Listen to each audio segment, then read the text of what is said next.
Welcome back to WordPress 101. In this video, we're going to take a look at the design blocks that are available in WordPress by default. We've already covered how to create buttons in a previous video, so let's start by exploring columns.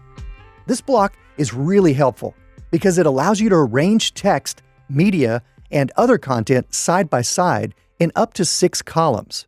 You can even use multiple column blocks if you want to create a grid layout. First up, choose the number of columns you want to start with. And you can change the number or add more columns later. Now this block contains 2 columns, and at the top, you can choose between wide or full width. And you can change the vertical alignment of the blocks in each column relative to each other. In the column settings, you can use the slider to determine the number of columns you want to create within the block. And you can select the color of the text and the background used in the columns. Once you've added the columns block, you can begin adding content to each column. And the great thing about this block is that you can add any other type of block into each column.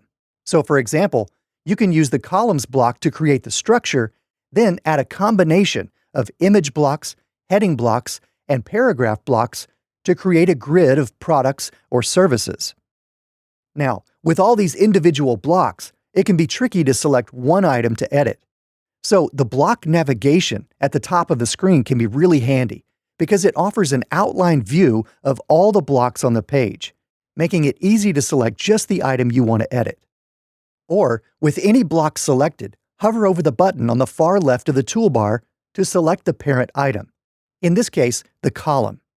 Or from the column, you can select its parent, the entire column block. Now, if you find that you're often using the same set of blocks together, you might group them into a group block. This makes it easy to quickly insert the same set of blocks all at once, instead of adding each block one at a time. First, select the block or blocks you wish to group. In the block toolbar that appears, select Transform to Group. Then, you can copy, duplicate, move, or even create a reusable block, which will then add this group to your block library for future use elsewhere on your site. Now, there are also several different types of separators you can use to divide your content into sections. The Read More function is for use in your blog posts. It divides your blog post into 2 parts, wherever you place this divider. The content above it will be shown as a teaser or an excerpt on your blog archives page, and your visitors will be prompted to click the Read More link to view the rest of the blog post on its own page. The Page Break divider works in a similar way, but you can use it to separate your content into multiple pages. When your visitors get to the bottom of each section, they'll find a row of numeric links they can click to navigate through to the other pages or sections of content. The Separator block adds a simple horizontal separator that acts as a visual cue to create a break between different ideas or sections of content.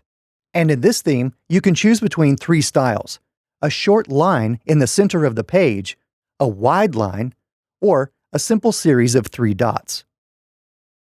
The Spacer block simply adds some white space between blocks, and you can customize its height either by clicking and dragging the blue dot at the bottom of the block or by visiting the Spacer settings, where you can manually enter a height in pixels. Alright, that's a quick tour of the design blocks. But again, the best way to get to know these blocks is to begin experimenting on your own to see how you can put these blocks to use on your site.